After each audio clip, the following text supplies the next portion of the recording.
So ayan, ito na. Binuo ko na yung ano, ginamit ko na yung mga piston. Ayan. Oh.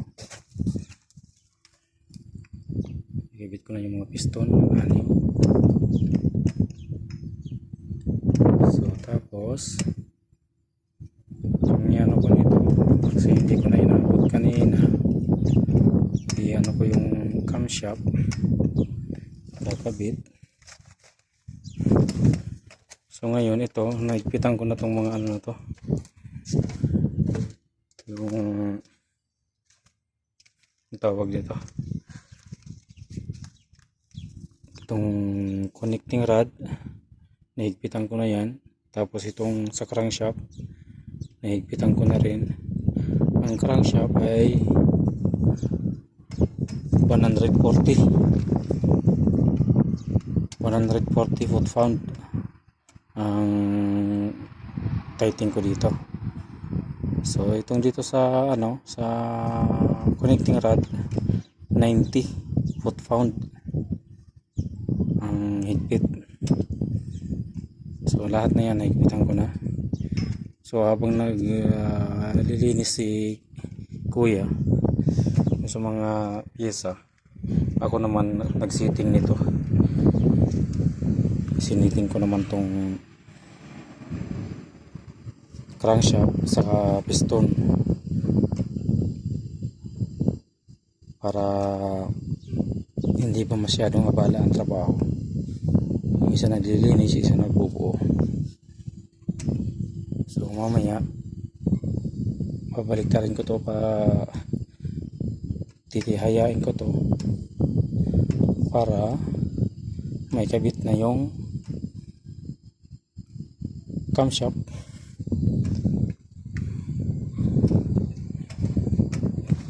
Yan.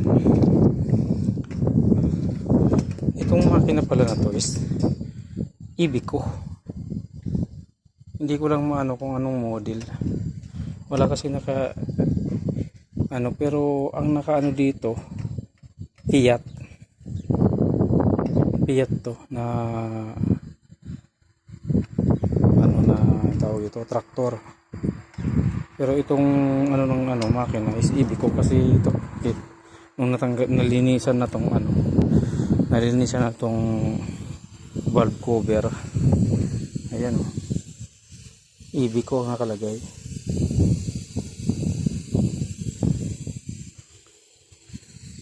So sana makita ko yung ano niyan, kung anong model siya. So ngayon lang ako nito nakapag-buo ng makina na to, Iveco. So yan, hindi pa nga tapos malinisan lahat ng mga pisa nito, pero unti-unti na.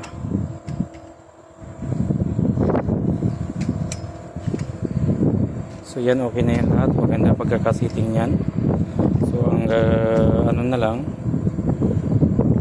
yan yung camshaft kabit, tapos yung mga dito yung mga pangharap at yung panglikod, level lang naman dyan.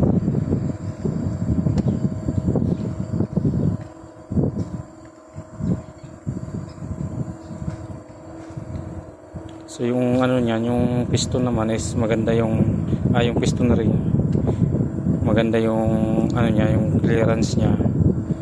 Kasi puro naman yan bago, saka galing sa machine shop lahat yan.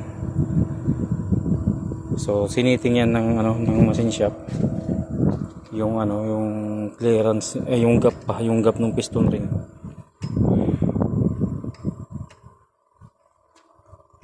So ayan na siya. So yung binigay ng machine shop na tightening dito sa crankshaft is 140 foot-pound. Tapos dito sa ano, sa connecting rod is 90 foot-pound. Kaya yan ang ginamit ko dyan. Yan, foot-pound ako. Isa torque wrench. Yan, sige po mga lods. Salamat sa panonood. Salamat sa suporta sa aking mga munting video. Paki-share, paki-like din po. Ingat kayo lagi. God bless.